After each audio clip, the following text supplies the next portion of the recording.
If you think productivity means adding more tasks, you're completely wrong. The secret isn't in what you do, but in what you stop doing. To become more productive, you first need to know what destroys your productivity. Here are 10 things you must avoid to boost your productivity and save your time. Low-value tasks. Don't waste time on side work or things that don't matter. Bad habits and distractions like random browsing or gossip.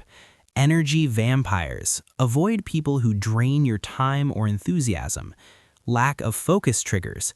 Don't start work without a set place or routine that gets you into focus mode. Procrastinating hard tasks. Don't begin your day with easy tasks and leave the tough ones for later. Being always available. Stop being accessible 24/7. Mute notifications and set times to respond. Working without pressure or stakes. Unlimited time weakens achievement. Set boundaries. Feeding the wrong algorithm.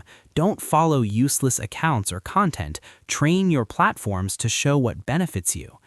Unorganized weeks. Don't leave your days without a plan. Give each day a priority or theme.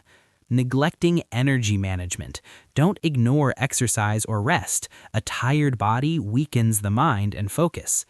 At the end of this video, if you feel you're losing the desire to work or you're experiencing signs of fatigue or mild depression, I've written a book that will help you overcome this state in a new and different way. The link to the book is in the description box.